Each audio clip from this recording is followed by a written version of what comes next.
I'm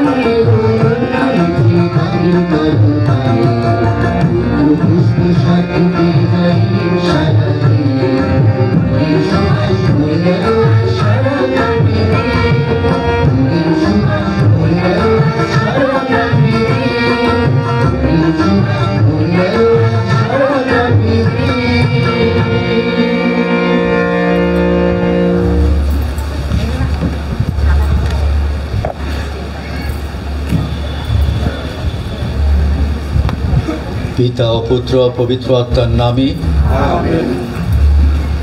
আমাদের প্রভু যীশু খ্রিস্ট অনুগ্রহ, পিতা পরমেশ্বরের প্রেম এবং পবিত্র আত্মার একাত্মতা আপনাদের সকলের মধ্যে বিরাজ করুক। শ্রদ্ধেয় স্নেহের প্রিয়জনেরা, আজকের এই পূর্ণ অনুষ্ঠানে এই খ্রিস্ট জায়গায় আপনাদের সবাইকে সুস্বাগত জানাই।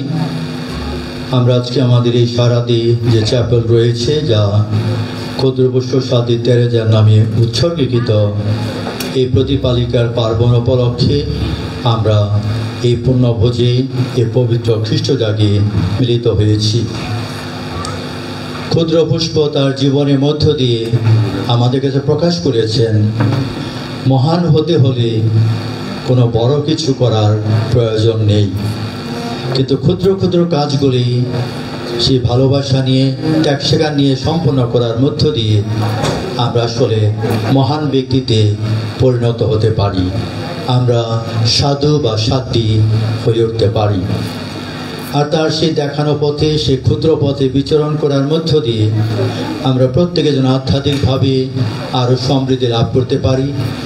সেই ক্ষুদ্র পথ অবলম্বন করার মধ্য দিয়ে আমাদের জীবনকে আরও যেন ভালোবাসা, ত্যাগময় জীবনে পরিণত করতে পারি, এবং সেই ক্ষুদ্র পথ অনুসরণ করার মধ্য দিয়ে আমাদের জীবনকে যেন সেবা কাজে আমরা আরও বেশি আত্মনিয়োগ করতে পারি। এই পর্বসবে সেই প্রেরণা, সে অনুগ্রহ, আশীর্বাদ তিনি আমাদের প্রত্যেককে আরও বেশি করে দান করুন। আর বিশ্বভাবে যে সারা দিয়ে 3টি গ্রাম নিয়ে এখানে আপনাদের বসবাস, এই বসবাস যেন সুখকর হয়, আনন্দপূর্ণ হয়, এবং একটা সুন্দর মিলন সমাজে যেন আপনারা বসবাস করতে পারেন। একটা সৌহার্দ্যপূর্ণ সম্পর্ক যেন সর্বদা বজায় রাখতে পারেন, এবং ক্ষুদ্রপুষ্প সাদি তেরেজা আমাদের প্রতিপালিকা যেন প্রতিটি পরিবারকে, প্রতিটি ব্যক্তিকে এবং এই সমাজকে বিশ্বভাবে আজকের এই দিনে আশীর্বাদ করেন।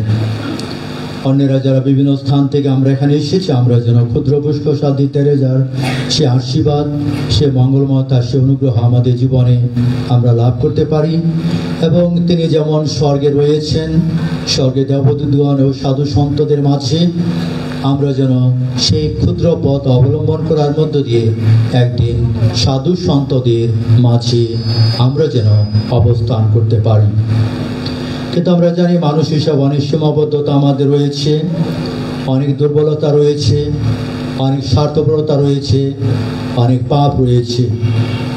আর যার কারণে আমাদের প্রতিপালিকা যে পথ দেখিয়েছেন সেই পথে না চলে আমাদের মন্দ আত্মা যে পথে আমাদের প্ররোচিত করে, যে পথ আমাদের দেখিয়ে দেয়, সেই পথে অনেকবার আমরা বিচরণ করেছি। তার সুখ্রিস্ট জায়গায় প্রারম্ভে অনুতপ্ত চিত্তে আমরা আমাদের সকল পাপ স্মরণ করি এবং ঈশ্বরের কাছে পরস্পরের কাছে ক্ষমা যাচনা করি, যেন আজকের এই পূর্ণযজ্ঞ সম্পন্ন করার আমরা যোগ্য হয়ে উঠি।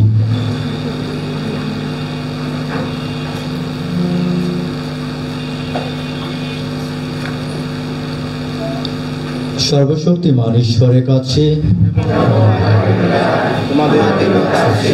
আমি স্বীকার করি যে আমি চিন্তায়, কথায়, কাজে এবং অপরাধে অতিশয় পাপ করেছি। আমার অপরাধে, আমার গুরুতর অপরাধে, অতএব মৃত কুমারী সকল দোষণ দিও এবং ভাই-বোনেরা তোমাদের এই বিরতি করে আমাদের এই প্রভু পরমেশ্বরের কাছে আমার জন্য প্রার্থনা করো। সর্বশক্তিমান ঈশ্বর আমাদের প্রতি সদয় হন, আমাদের পাপ ক্ষমা করুন এবং শাশ্বত জীবনে আমাদেরকে আনয়ন করুন।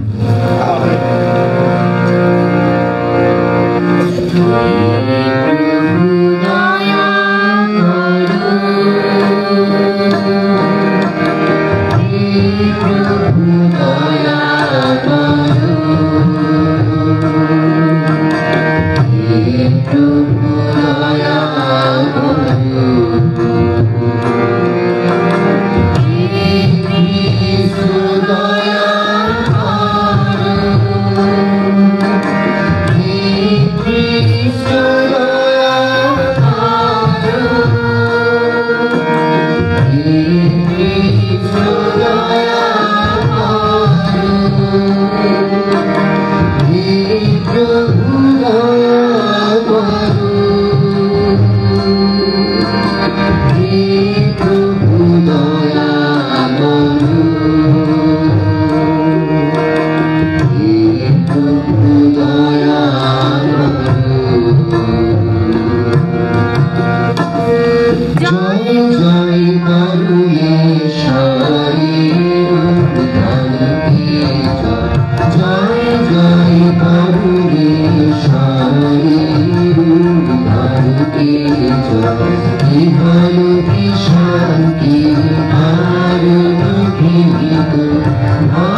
হে পরম পিতা, তুমি বলেছ শিশু সরল যারা তোমার স্বর্গরাজ্য তাদেরই। আশীর্বাদ করে আমরা যেন বালক যিশুর ভক্তা তেরেজার মতো সরলতার পথে এগিয়ে চলি, শেষে তোমার ময়ষ্টি মুখ দর্শন করতে পারি।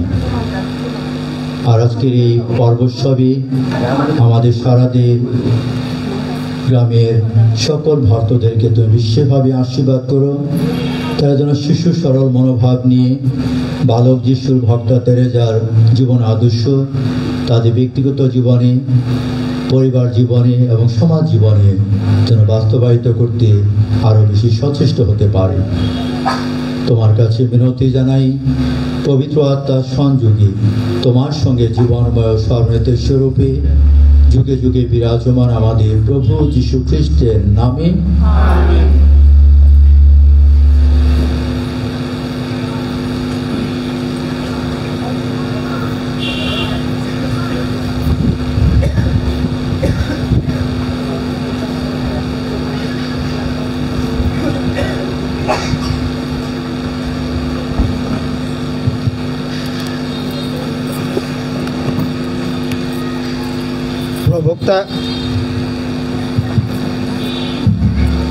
প্রবক্তা ইসাইয়ার বন্ধ হতে পাঠ। ভগবান এই কথা বলছেন, তোমরা যারা জেরুসালেমকে ভালোবাসো তারা সবাই এখন তার সঙ্গে আনন্দ করো, তার জন্যে উল্লাস করো। যারা তারই জন্যে এতদিন শোকার্ত থেকেছ, এখন তারই জন্যে সবাই পুলকিত হও। তাহলে তোমরা তার সেই সান্ত্বনাদায়ী স্তন্য পান করে পরিতৃপ্ত হবে। সে অফুরন্ত ভক্ষ্যসুধা পান করে তোমরা পাবে গভীর সন্তোষ। স্বয়ং ভগবান তো এই কথাই বলছেন। এখন আমি জেরুসালেমের উপর দিয়ে নদীর মতো বইয়ে দেব শান্তির স্রোত, আর সেই সঙ্গে অন্য যত জাতির বৃত্ত বৈভব যেন তীর ছাপিয়ে ওঠা জলধারার মতো। হ্যাঁ, মাতৃস্তন্যই পান করবে তোমরা, মাতৃপক্ষে বাহিত হবে তোমরা। মায়ের কোলেই পাবে আদর সোহাগ। মা যেমন তার সন্তানকে সান্ত্বনা দেয়, আমিও তেমনি তোমাদের সান্ত্বনা দিব। হ্যাঁ, সেদিন তোমরা জেরুসালেমের সান্ত্বনাই পাবে। এসব কিছু তোমরা ঘটতে দেখবেই, আর তখন তোমাদের মন ভরে উঠবে আনন্দে পুলকে। সেদিন তোমাদের অঙ্গ প্রত্যঙ্গ নবীন তৃণের মতো হয়ে উঠবে সতেজ সজীব। এভাবে ভগবান তার সেবকদের দেখাবেন কত শক্তিমান তিনি। কিন্তু তার শত্রুদের উপর তার ক্রোধ সেদিন জ্বলতেই থাকবে। এ হলো প্রভুর বাণী।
সংশোধনের প্রথম ধর্মপত্র থেকে পাঠ।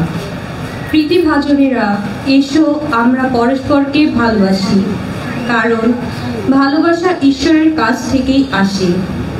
যারা ভালোবাসে তারা সবাই ঈশ্বরের সন্তান, তারা সবাই ঈশ্বরকে জানে। ভালো যে বাসে না সে ঈশ্বরকে জানে না, কারণ ঈশ্বর তো প্রেম স্বরূপ। আমাদের প্রতি ঈশ্বরের ভালোবাসা এতেই প্রকাশিত হয়েছে যে তিনি তার একমাত্র পুত্রকে এই জগতে পাঠিয়েছিলেন, যাতে আমরা তার মাধ্যমে জীবন লাভ করি। এই তো ঐশ্ব ভালোবাসার মূল কথা। আমরা যে ঈশ্বরকে ভালোবেসেছিলাম তা নয়, তিনি আমাদের ভালোবাসতেন আর তার আপন পুত্রকে আমাদের পাপের প্রায়শ্চিত্ত বলি হওয়ার জন্যই পাঠালেন। ঈশ্বর যদি আমাদের এমনিভাবেই ভালোবেসে থাকেন, তাহলে আমাদেরও উচিত পরস্পরকে ভালোবাসা।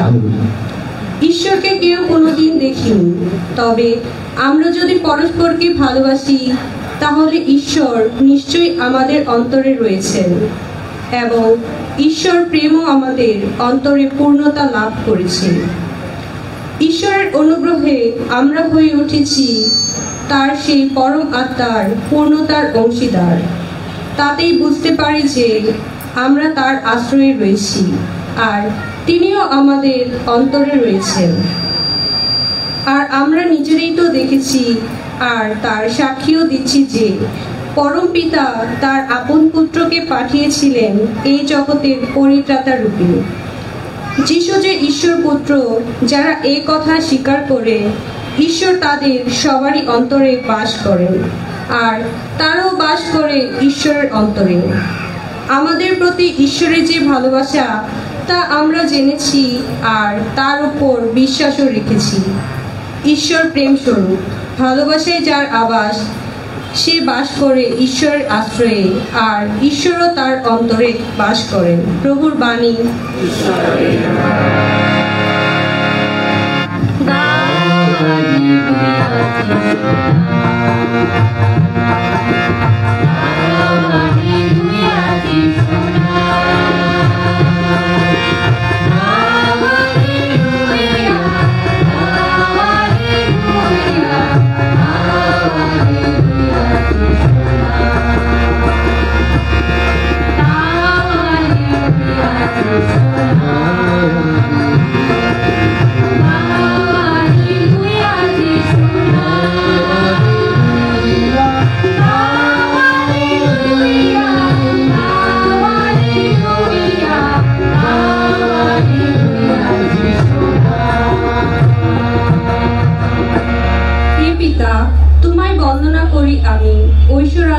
মর্মবাণী প্রকাশ করেছ তুমি। শিশুর মতো সরল হৃদয় যারা, সেই মানুষেরই কাছে।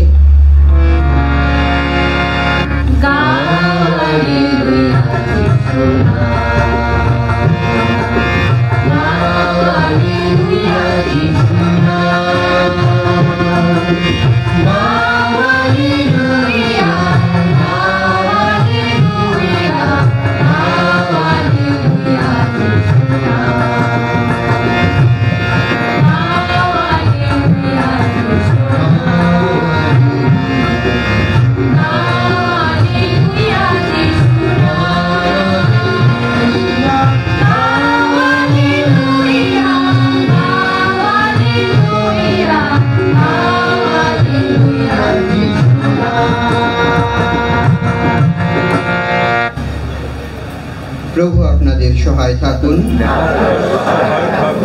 মথি অনুসারে পবিত্র মঙ্গল সমাচার থেকে পাঠ।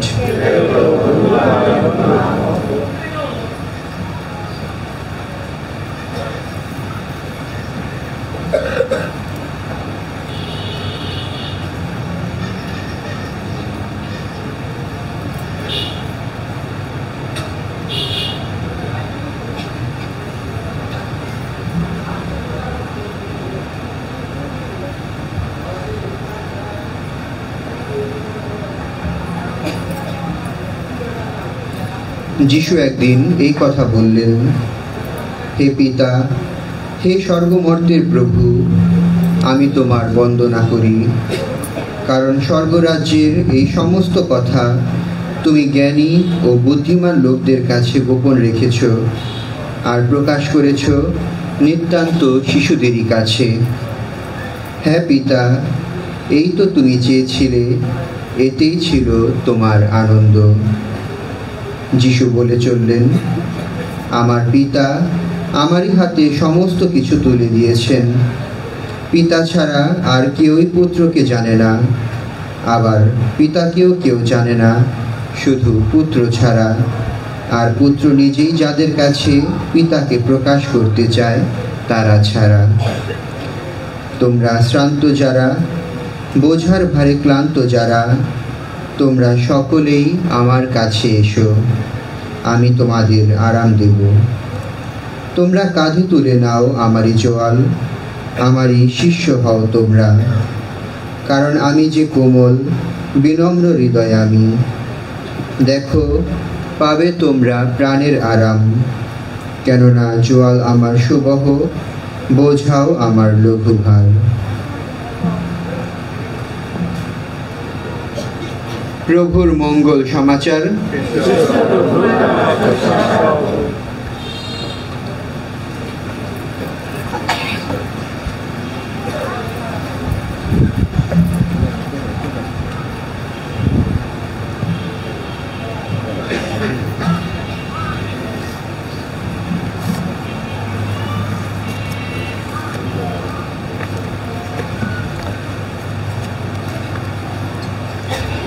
শ্রদ্ধেয় স্নেহের প্রিয়জনেরা, মণ্ডলীতে এবছর আমরা জুবিলি বৎসর পালন করছি।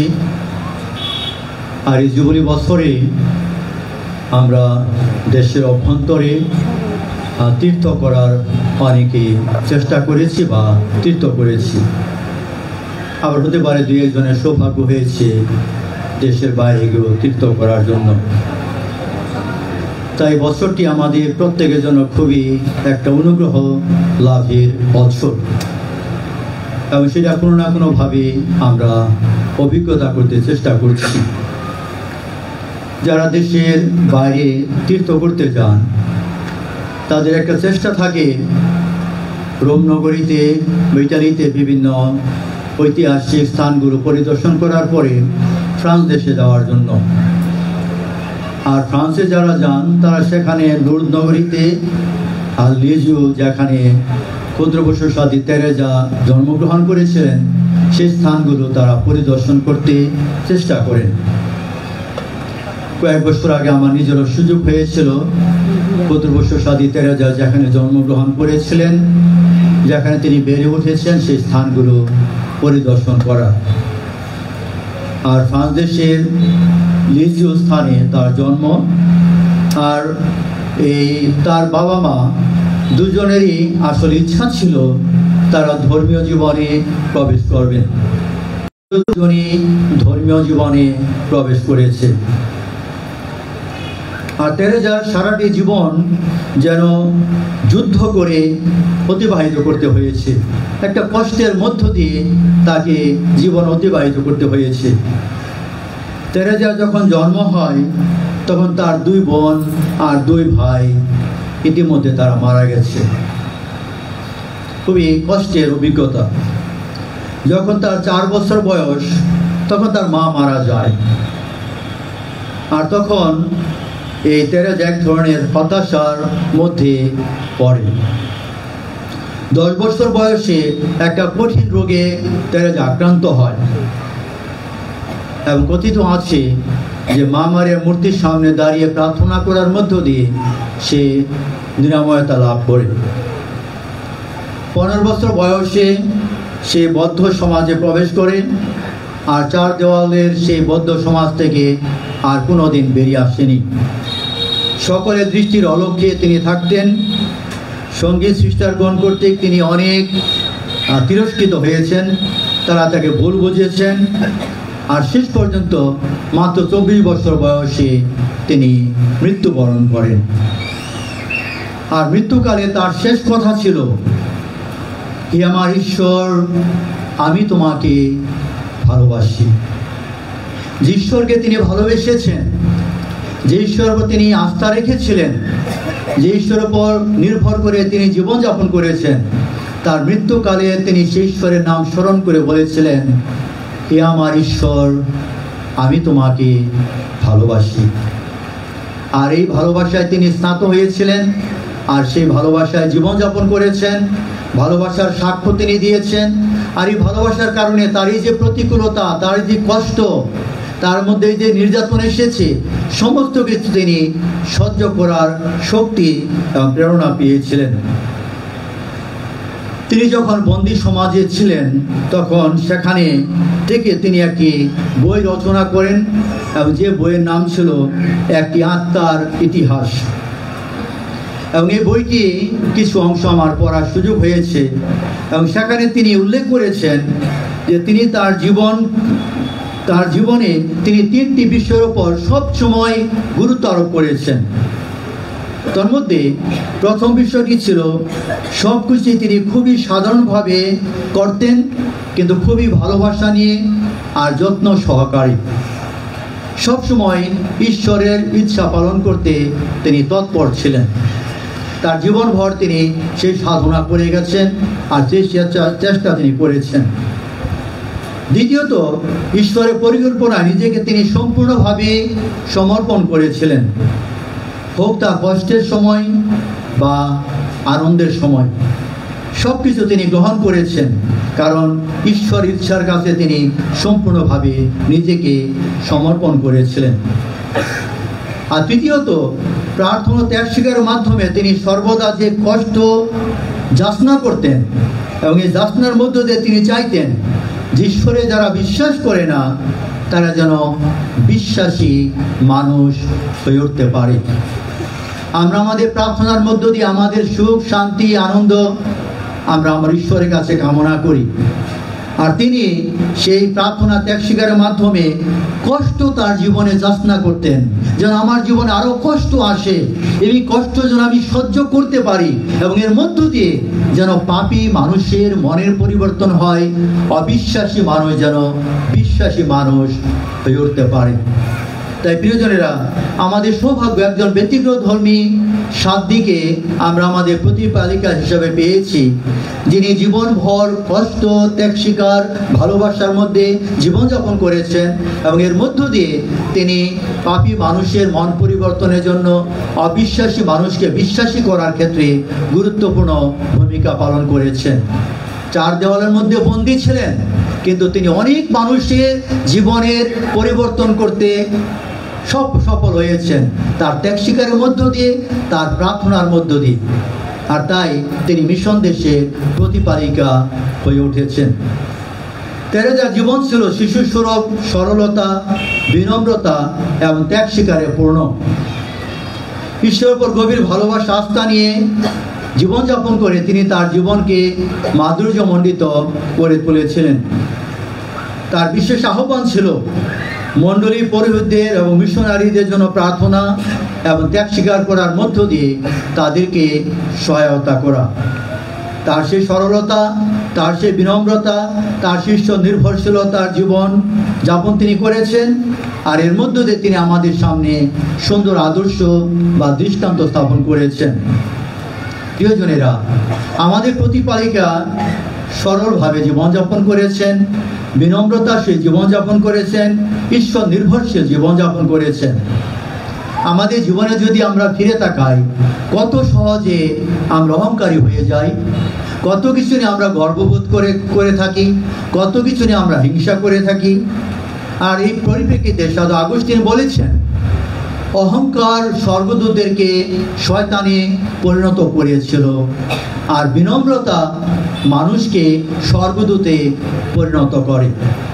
তাই যতবার আমরা অহংকারী হই, আমরা সেই শয়তানে আমরা পরিণত হই। আর বিনম্র মানুষ হওয়ার মধ্য দিয়ে আমরা যেন সেই সাধু বা সাধ্বী হওয়ার সাধনার বা সেই পথে আমরা এগিয়ে চলতে চেষ্টা করি। দ্বিতীয়ত, সাধ্বী তেরেজা তার ক্ষুদ্র পথ দিয়ে দেখিয়েছেন যে কিভাবে আসলে সাধু বা সাধ্বী হওয়া যায়। সাধু বা সাধ্বী হওয়ার জন্য খুব বড় বড় কাজ করার প্রয়োজন হয় না, খুব বড় বড় প্রকল্প হাতে নিতে হয় না, খুব বড় বড় সুনামের সহিত কাজ করতে হয় না, কারণ তিনি কিছুই তো করেননি। তিনি 9 বছর সেই 4 দেওয়ালের সেই ভিতরে জীবনযাপন করেছেন, শুধুমাত্র প্রার্থনা করেছেন, ত্যাগ স্বীকার করেছেন, তিনি কষ্ট স্বীকার করেছেন, এবং এর মধ্য দিয়ে দেখা যায় তিনি সাধ্বী হয়ে উঠেছেন। এবং এমন সাধ্বী হয়েছেন যে মিশন দেশে তিনি যাননি, মিশনারি কোনো কাজও করেননি, কিন্তু মিশন দেশে না গিয়েও, মিশনারি কাজ না করেও তিনি মিশনারিদের প্রতিপালিকা হয়ে উঠেছেন। তার বিপরীতে সাধু ফ্রান্সিস জেভিয়ার এক প্রান্ত থেকে আরেক প্রান্ত পর্যন্ত পরিভ্রমণ করার মধ্য দিয়ে তিনি মিশন দেশের প্রতিপালক হয়েছেন। আর তিনি 4 দেওয়ালের মধ্যে বন্দী থেকে তিনি শুধুমাত্র প্রার্থনা করার মধ্য দিয়ে, ত্যাগ স্বীকার করার মধ্য দিয়ে তিনি মিশন দেশের প্রতিপালিকা হয়ে উঠেছেন। তাই তিনি তার সেই ক্ষুদ্র পথ আমাদের দেখিয়েছেন, যেন সেই ক্ষুদ্র পথ অবলম্বন করার মধ্য দিয়ে আমরা আসলে সাধু বা সাধ্বী হতে পারি। আমাদের প্রয়াত পোপ ফ্রান্সিস উনি বলতেন যে যারা দীনদরিদ্র মানুষ আছে তারা যেন উপলব্ধি করতে পারে যে আমার বাড়ির পাশে একজন সাধু বা সাধ্বী আছেন। এবং তিনি সাধু এই নভেম্বর মাসের একটা রোববারকে এই দরিদ্রদের জন্য উৎসর্গ করেছেন, যেন অনুপ্রাণিত করেছেন যেন আমরা দরিদ্র মানুষকে সহায়তা দিই। আর এই যে আমার বাড়ির পাশে একজন সাধু বা সাধ্বী আছেন বলতে বুঝিয়েছেন যে যেই ব্যক্তি এই দরিদ্র মানুষের অবস্থা থেকে উত্তীর্ণ হওয়ার জন্য, তার কষ্ট লাঘব করার জন্য, তার জীবনকে সুন্দর পবিত্র করার জন্য সহায়তা করতে উদারতা নিয়ে, ভালোবাসা নিয়ে এগিয়ে আসে, সে আসলে একজন সাধু বা সাধ্বী মানুষ। তাই সেই সাধনা যদি আমরা করি, আমরা আসলে একজন সাধু বা সাধ্বী হয়ে উঠতে পারি। এবং সেই প্রেরণা আমাদের প্রতিপালিকা আমাদের প্রত্যেককে প্রতিনিয়ত দিয়ে যাচ্ছেন। তার সেই প্রার্থনা ত্যাগ স্বীকারের মধ্য দিয়ে তিনি আমাদেরকে সর্বদা অনুপ্রাণিত করছেন। তাই প্রিয়জনেরা, এই পর্বোৎসব আমরা আজকে এই যে ক্ষুদ্রপর সাথী তেরেদার পার্বণ আমরা পালন করেছি, তার পার্বণ ছিল অক্টোবর মাসে 1 তারিখ, কিন্তু আমরা আজকে পালন করছি। গত শুক্রবারেও বান্দুরা সেমিনারিতে পর্ব হয়েছিল, আমি সেখানে উপস্থিত ছিলাম, এবং আজকে এখানে আবার পর্বোৎসব করতে এসেছি। তাই এই যে পর্বোৎসবে কি প্রেরণা আমাদের দেয়, যেন মণ্ডলীতে সেবাদানে আমরা উদ্বুদ্ধ হই। এবং কিভাবে আমরা মণ্ডলীকে সেবাদান করে থাকি, বলা হয়ে থাকে আমাদের অর্থ দিয়ে, আমাদের সেই জনবল দিয়ে, আমাদের সেই প্রার্থনা দিয়ে, অর্থাৎ অর্থবল, সেই প্রার্থনা বল এবং জনবল। এবং এই বল মানে বাস্কেটবল বা ফুটবল নয়, এই বল হচ্ছে আমাদের শক্তি, আমাদের প্রেরণা, আমাদের উদারতা, আমাদের দানশীলতা। অর্থাৎ কিভাবে সেই প্রার্থনা করার মধ্য দিয়ে আমরা মণ্ডলীকে সেবা দিই, কিভাবে জনবল অর্থাৎ মানুষের শ্রম দিয়ে বা মানুষ ছেলে মেয়েদেরকে এগিয়ে দিয়ে আমরা মণ্ডলীকে সেবা দিই, এবং কিভাবে অর্থ দিয়ে আমরা মণ্ডলীকে সেবা দিই, এবং তা করার জন্য আমাদেরকে আহ্বান জানানো হয়।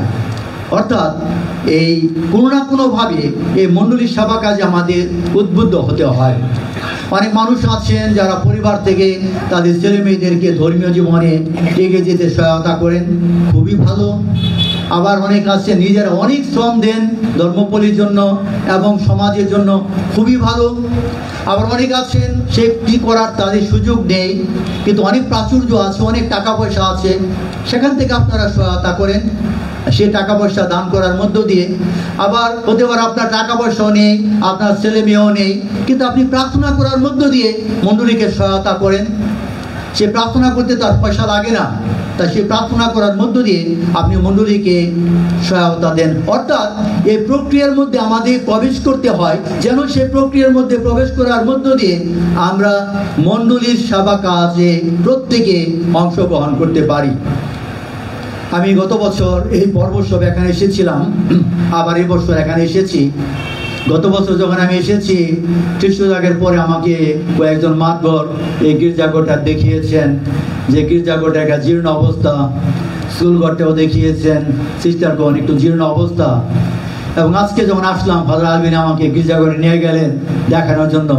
গির্জাঘরটা কি সুন্দর এখন, আর টিনের চাল নতুন করে দেওয়া হয়েছে, আগে সিলিং ছিল না, সিলিং দেওয়া হয়েছে, রং করা হয়েছে, কত সুন্দর করা হয়েছে। অর্থাৎ মণ্ডলীর কাজে আমরা কিভাবে অংশগ্রহণ করি। মণ্ডলীর পয়সা আছে, কিন্তু মণ্ডলী তো আমরা, আমাদের পকেটেই তো সেই পয়সা, আমাদের ব্যাংকে সেই পয়সা, আমাদের বাক্সতে সে পয়সা। বিশপ হিসাবে আমরা প্রেরণা দেই যেন আমাদের পকেট থেকে আমরা টাকা বের করতে পারি, আমাদের বাক্স থেকে আমরা টাকা বের করতে পারি, ব্যাংক থেকে আমরা টাকা বের করতে পারি, আনতে পারি, এবং কিছু না কিছু আমরা সহায়তা দিই। আর যার ফলশ্রুতিতে অনেক বড় কাজ তখন করা সম্ভব হয়ে ওঠে। এবং সাধুবাদ জানাই আপনাদের যে সুন্দর কাজটি আপনারা করেছেন এবং অনেক সুন্দর হয়েছে, এবং আগামী কয়েক বছর এটা আমরা খুব সুন্দরভাবে ব্যবহার করতে পারবো। একইভাবে অনুপ্রাণিত করি, স্কুল ঘরটার একটু জীর্ণ অবস্থা রয়েছে, এভাবে উদ্যোগী হয়ে আপনারা গ্রামবাসীও উদ্যোগ নিলে আপনাদের সেই পকেটের পয়সা, বাক্সের পয়সা, ব্যাংকের পয়সা দিয়ে আপনারা এইটাও মেরামত করতে পারবেন। হতে পারে আগামী বছর এসে দেখবো যে স্কুল ঘরটাও খুব সুন্দর করেছেন আপনারা। এই অগ্রিম আপনাদের সাধুবাদ জানাই। তাই প্রিয়জনেরা, মণ্ডলীর কাজে সহায়তা করি আমরা এইভাবে, আবার আমরা মণ্ডলীতে সহায়তা করি আমাদের ছেলে মেয়েদেরকে এগিয়ে দেওয়ার মধ্য দিয়ে। আমি এখন অবশ্য বলতে পারবো না এই গ্রাম থেকে কতজন সেমিনারিতে আছেন, কিন্তু সৌভাগ্য যে এই গ্রাম থেকেও ফাদার আছেন, এবং এই গ্রাম থেকে সিস্টার আছেন, বেশ কয়েকজন ব্রাদার আছেন, এবং আমি ঈশ্বরকে ধন্যবাদ জানাই। কিন্তু আর অনেক সুযোগ আছে এখান থেকে আরও বেশি ফাদার হওয়ার। আমাদের পূর্ব পাড়া দিয়ে যখন আমরা হাঁটি বা সাতানিয়া পাড়া দিয়ে যখন আমরা হাঁটি, তখন মানুষ বলে অমুক ফাদারের বাড়ি, অমুক ফাদারের বাড়ি, অমুক সিস্টারের বাড়ি, অমুক ব্রাদারের বাড়ি, অর্থাৎ অনেক বেশি সংখ্যা ওখানে। তাই ওই পাড়াতে যদি হয়ে থাকে, ওই গ্রামও হয়ে থাকে, ঈশ্বর তো সব গ্রাম থেকে আহ্বান জানান। তাই আমাদের ছেলে মেয়েদেরকেও সে সামনের দিকে এগিয়ে দানের মধ্য দিয়ে আমরা মণ্ডলীর সভা কাজে বিশ্বব্যাপী আমরা সহায়তা করে থাকি। কারণ আমাদের প্রতিপালিকা সেই প্রেরণা আমাদের দিচ্ছেন এবং সেই কাজ তিনি করেছেন। মিশন দেশের চিন্তা তার অন্তরে সব সময় ছিল, কিভাবে মিশন দেশ ঈশ্বরের বাণী আরো প্রচারিত হতে পারে, কিভাবে আমরা কর্মী পেতে পারি, কিভাবে মানুষের দুঃখ কষ্ট আমরা লাঘব করতে পারি, এই প্রেরণা তার অন্তরে ছিল। এবং তিনি কষ্ট করেছেন, ত্যাগ স্বীকার করেছেন, প্রার্থনা করেছেন, আর তার ফল আমরা দেখি যে মিশন দেশে এখন কিভাবে এই বাণী প্রচার কাজ আর বেশি ত্বরান্বিত হচ্ছে। গত বছর নতুন বিশপ হিসাবে আমি যখন ট্রেনিং প্রোগ্রামে যাই, বিশপ হওয়ার পরে আমাদের আবার ট্রেনিং দেওয়া হয়, মানে কিভাবে বিশ্বপ্রিয় কাজ করতে হবে, পরিচালনার কাজ করতে হবে, ভাটিকান আমাদেরকে ট্রেনিং দেয়। তাই প্রায় আমরা 350 বিশপ ছিলাম 2 দলে সেখানে। এবং আমি দেখে অবাক, আমাদের যে দল ছিল এই দলের মধ্যে একটা হলো সেন্ট পিয়েত্রো আর সেন্ট পাওলো, 2টা কলেজের মধ্যে সেই ট্রেনিং প্রোগ্রাম হতো। আমি দেখে অবাক হয়েছি যে আফ্রিকা থেকে অনেক বিশপ আফ্রিকা থেকে। আমি অবাক হয়ে যাই, কি ব্যাপার আপনার এত বিশপ আফ্রিকা থেকে? বলছে আমাদের এখানে অনেক নতুন নতুন ডায়াসিস হচ্ছে, এখানে অনেক কনভার্সনের কাজ হচ্ছে, অনেক খ্রিস্ট ধর্ম গ্রহণ করছে এবং অনেক খ্রিস্টানের সংখ্যা বাড়ছে, যার জন্য ভাটিকানের এখন বড় একটা অ্যাটেনশন আফ্রিকাতে। এবং কারণ সেখানে খ্রিস্টানের সংখ্যা অনেক বৃদ্ধি পাচ্ছে, অনেক ধর্মপদে দিন দিন বাড়ছে, আর যার কারণে সেখান থেকে অনেক বিশপ দেখলাম যে এই ট্রেনিং প্রোগ্রামে আমাদের সাথে অংশগ্রহণ করেছে। কয়েকজন বিশপের রং এমন অবস্থা, বেশি ভালো দেখাও যায় না, কিন্তু মনটা এত সুন্দর, অন্তরটা এত সুন্দর, অর্থাৎ গায়ের রং যাই হোক না কেন, অন্তরটা, হৃদয়টা এত সুন্দর। তাদের সঙ্গে কথা বলে আমি অভিভূত।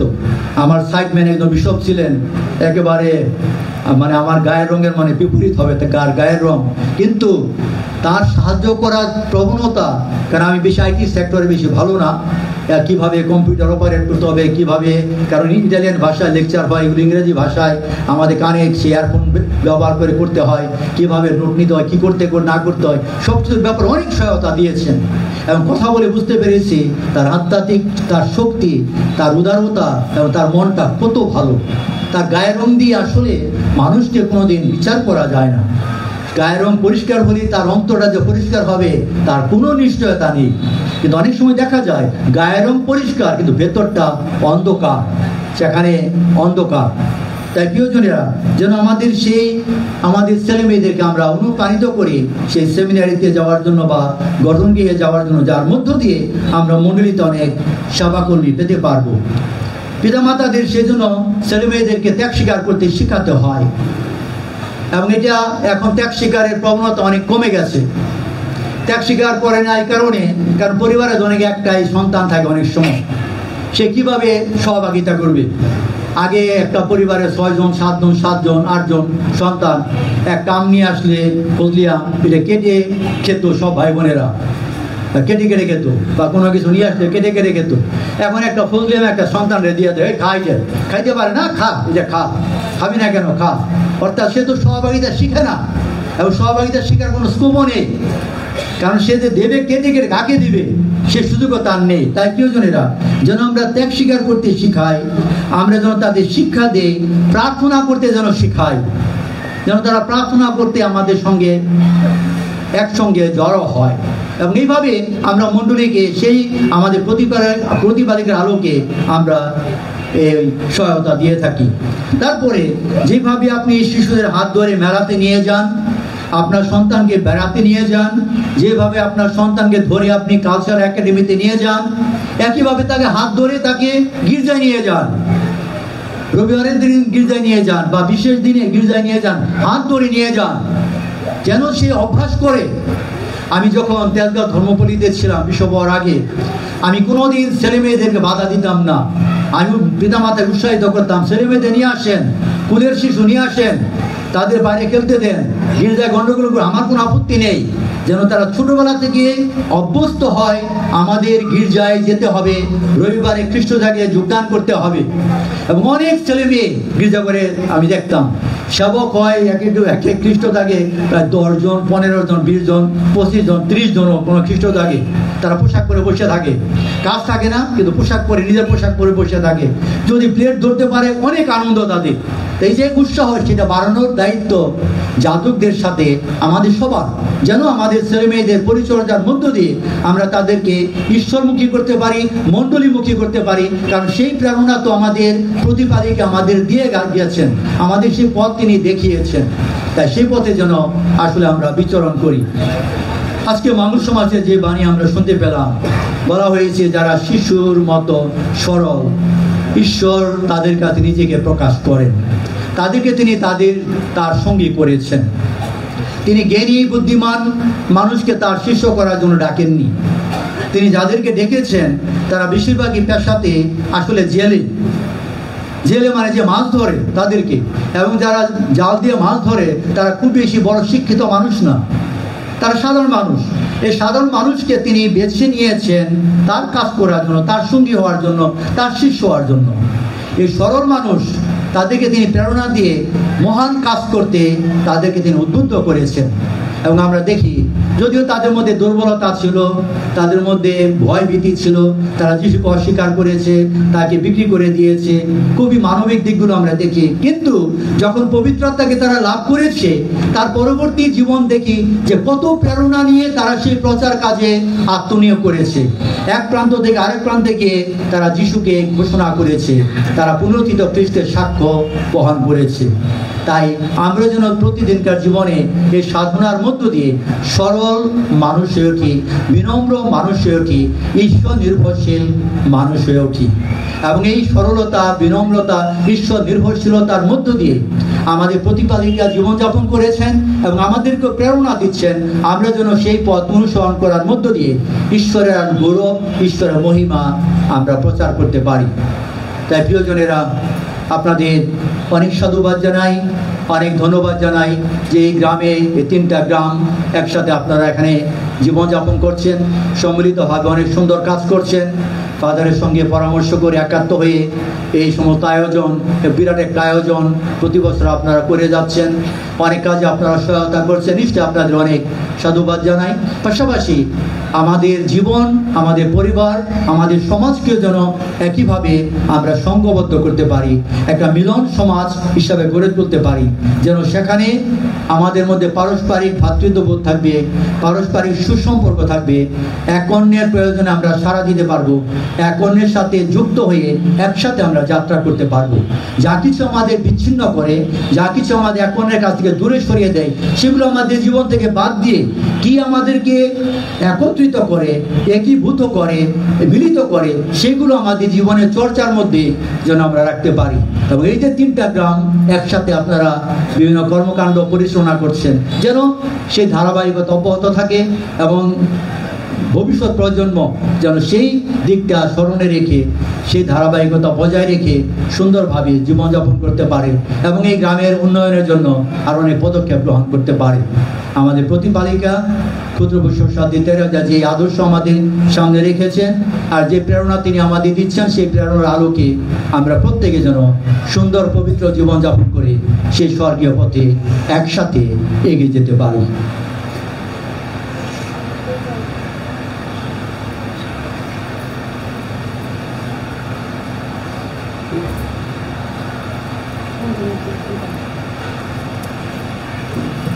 আমরা এখন দাঁড়িয়ে আমাদের বিশ্বাস স্বীকার করে বলি,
সার্বজনীন প্রার্থনা।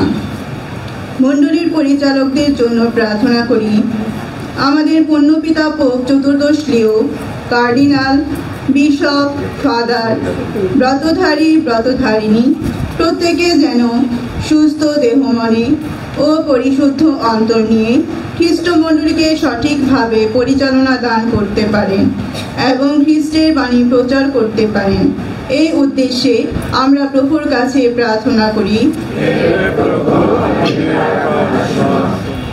আজ ক্ষুদ্র পুষ্প সাথী তেরেজার পর্ব উপলক্ষে যারা বিভিন্নভাবে সাহায্য সহযোগিতা করেছেন এবং সুউদ্দেশ্য ও কর্মকর্তা হয়েছেন, তাদের জন্য প্রার্থনা করি ঈশ্বর যেন তাদের প্রয়োজনীয় আশীর্বাদ দান করেন। এই উদ্দেশ্যে আমরা প্রভুর কাছে প্রার্থনা করি। যারা আধ্যাত্মিক, শারীরিক ও মানসিকভাবে অসুস্থ রয়েছেন, তাদের জন্য প্রার্থনা করি প্রেমময় ঈশ্বর যেন তাদের সুস্থতা দান করেন।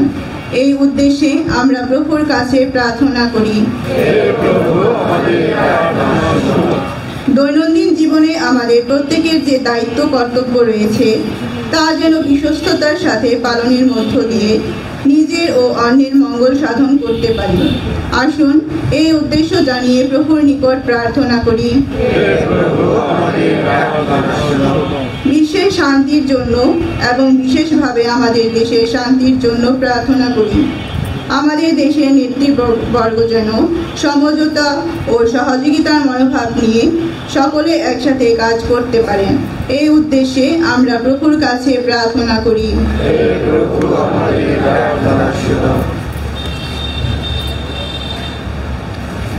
আমাদের অন্য উদ্দেশ্য সকল নীরবে আমরা ঈশ্বরের কাছে নিবেদন করি।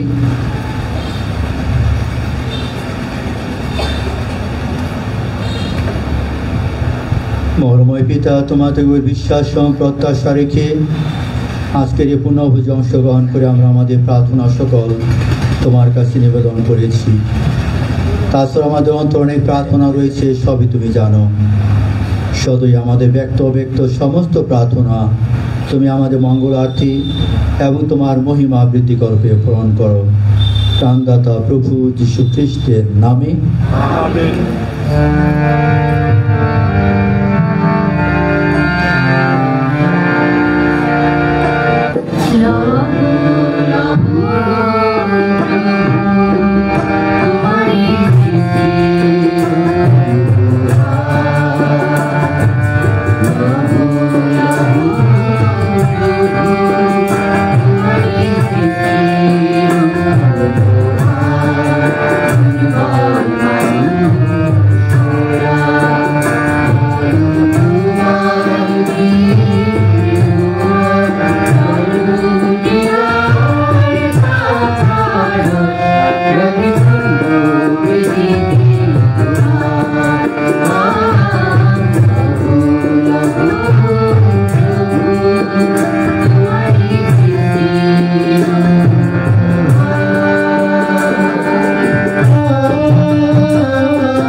প্রিয়জনরা প্রার্থনা করুন যেন আপনাদের যোগ্য সর্বশক্তিমান পিতা পরমেশ্বরের কাছে গ্রহণযোগ্য হয়। তার নামে প্রশংসা ও গৌরবার্থে এবং আমাদের উৎসাহ সমগ্র পবিত্র মণ্ডলের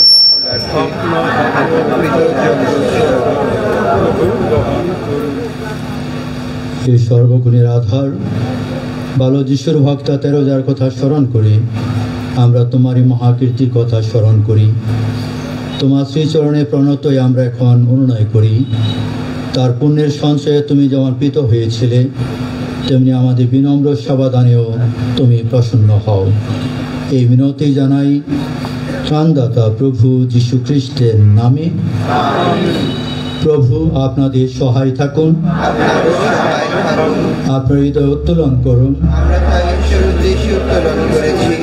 আসুন আমরা ঈশ্বর প্রভুর ধন্যবাদ করি। হে পরম পিতা, সর্বশক্তিমান সনাতন পরমেশ্বর, সর্বকালে সর্বস্থানে তোমার কাছে আমাদের কৃতজ্ঞতা নিবেদন করা সত্যি উচিত, সত্যি কল্যাণকর। তুমি বালক যিশুর ভক্তা তেরেজাকে মনোনীত করেছ, তিনি যেন শিশুর মতো সরল হয়ে তোমার ঐশ্বরাজ্যের মর্ম সত্য উপলব্ধি করতে পারেন। খ্রিস্টের সঙ্গে এক প্রাণ হয়ে তোমার অন্তর্গুহায় নিবৃত্ত জীবনযাপন করি তিনি যেন সারা জগতের সামনে প্রকাশ করতে পারেন তোমার করুণা ঘন ভালোবাসার মঙ্গল বার্তা।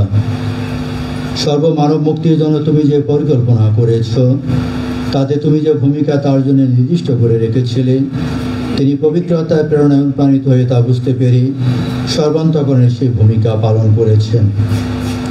সর্বজাতির মানুষকে খ্রিস্টের চরণে ও খ্রিস্টমূলের করে টেনে নেওয়ার জন্য তিনি অনবরত প্রার্থনা একান্ত ত্যাগ করে তোমার কাছে নিজেকে উজ্জ্বল ভক্তি অঞ্জলি রূপে নিবেদন করেছিলেন। তা আমরা সকল স্বর্গদূত সাধুসাধ্যের সঙ্গে সমস্বরে তোমার মহিমা কীর্তন করি।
প্রভু তুমি পবিত্র, সমস্ত পবিত্রতার উৎস। প্রণয় করে শিষ্যের বর্ষণের মতো তোমার আত্মার প্রেরণ উপহার পবিত্র করো, যেন তা আমাদের জন্য আমাদের প্রভু যীশু খ্রিস্টের দেহ ও রক্তে পরিণত হয়।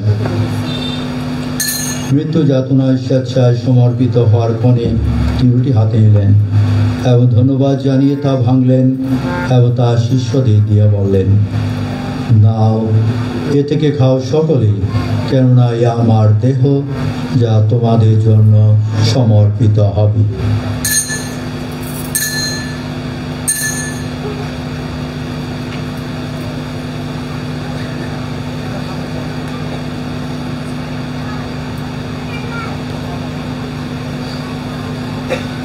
তেমনিভাবে শান্তভোজের পরে তিনি পান পাত্রে নিলেন, পুনরায় তোমাকে ধন্যবাদ জানিয়ে তাঁর শিষ্যদের দিয়ে বললেন, নাও, এ থেকে পান করো সকলে, কেননা রক্তের পান পাত্র, নতুন ও শাশ্বত সন্ধি রক্ত, যা তোমাদের অনেকের জন্য পাপ মোচনের উদ্দেশ্যে পাতিত হবে।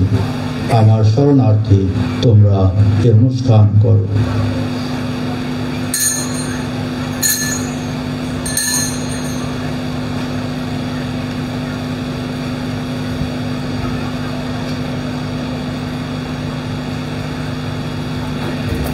আসুন বিশ্বাসের রহস্য ঘোষণা করি।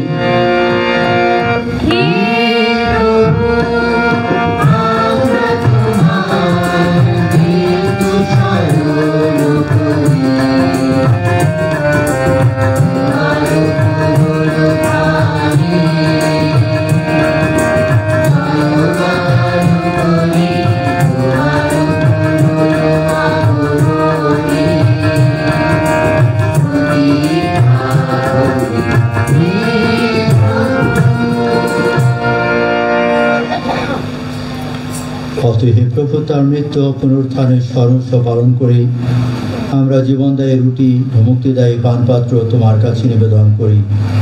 তোমার সম্মুখে দাঁড়াতে ও তোমার সেবা করতে তুমি আমাদের যোগ্য করে নিয়েছ, তোমাকে ধন্যবাদ জানাই। বিনতি করি খ্রিস্টের দেহ রক্তের সহভাগী হয়ে আমরা যেন পবিত্র আত্মার দ্বারা সম্মিলিত হয়ে এক হতে পারি।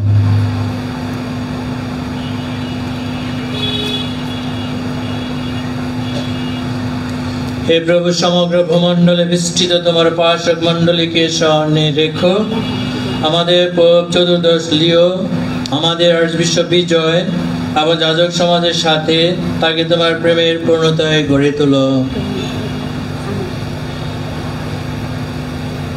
পুনরুত্থানে প্রত্যাশায় নিদ্রিত আমাদের ভাই বোনদের এবং তোমার দয়া রাষ্ট্রে মৃত সকলের কথাও স্মরণে রেখো। তোমার মুখমণ্ডলের বিভায় তাদের স্থান দিও। অনুনয় করি আমাদের সকলের প্রতিও সদয় হও, যেন ঈশ্বর জননী ধন্য কুমারী মারিয়া, তার স্বামী ধন্য জোসেফ, ধন্য প্রেরিত শিষ্যগণ এবং যুগে যুগে তোমার প্রতিভাজন সকল সাধু সাধ্বী, বিশেষত ক্ষুদ্র পুষ্প সাধ্বী 13,000 সঙ্গে আমরা শাশ্বত জীবনের সহভাগী হওয়ার যোগ্য হয়ে উঠি এবং তোমার প্রশংসা ও মহিমা কীর্তন করতে পারি তোমার পুত্র যীশু খ্রিস্টের দ্বারা।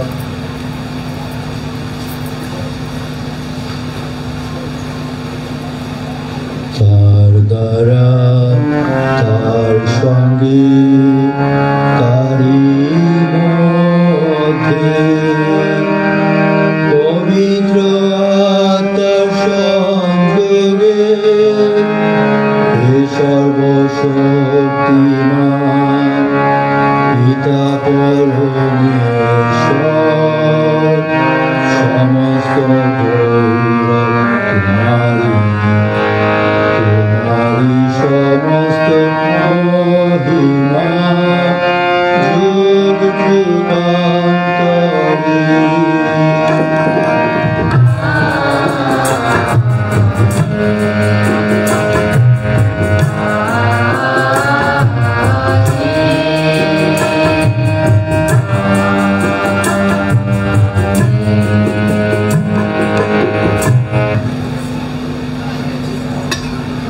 মুক্তি আদি সমস্ত শিক্ষায় প্রবুদ্ধ হয়ে আমরা নির্ভয়ে বলি, Amen.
করি সকল অনর্থ হতে আমাদের রক্ষা করো।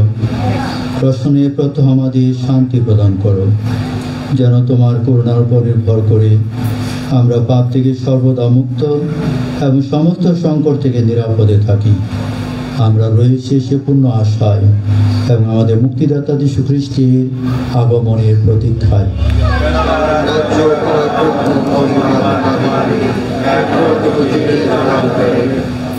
হে প্রভু যীশু খ্রিস্ট, তুমি তোমার শিষ্যদের বলেছ, আমি তোমাদের কাছে শান্তি রেখে যাচ্ছি, আমার এই শান্তি তোমাদের দান করছি। আমাদের পাপের প্রতি নয়, বরং তোমার মণ্ডলীর বিশ্বাসের প্রতি দৃষ্টিপাত করো। প্রসন্নে তোমার ইচ্ছা অনুসারে তাকে শান্তি একতা প্রদান করো। তুমি জীবিত আছো, রাজত্ব করছ যুগে যুগান্তরে। প্রভুর শান্তি সর্বদা আপনাদের সকলের মধ্যে বিরাজ করুক। আসুন আমরা পরস্পরকে শান্তি প্রদান করি।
ঈশ্বরের মেষশাবক, যিনি বিশ্ব পাপহর। ধন্য তারা যারা মেষশাবকের ভোজে নিমন্ত্রিত।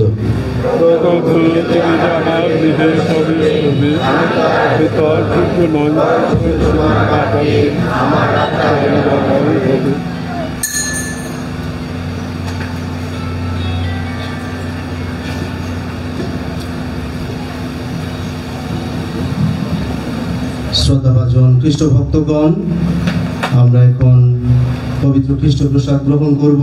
অনুরোধ করি যেন সুশৃঙ্খল ভাবে নেই, সবাই একসঙ্গে আমরা উঠবো না এবং একসঙ্গে নেওয়ার চেষ্টা করব না, যেন সুন্দরভাবে আমরা নিতে পারি ভক্তিপূর্ণ ভাবে। আর দয়া করে শুধুমাত্র ক্যাথলিক খ্রিস্ট ভক্তগণ প্রভু যিশুর এই দেহ গ্রহণ করবেন এবং যাদের মণ্ডলীতে কোনো বাধা নেই তারাই শুধুমাত্র এই পবিত্র খ্রিস্ট প্রসাদ গ্রহণ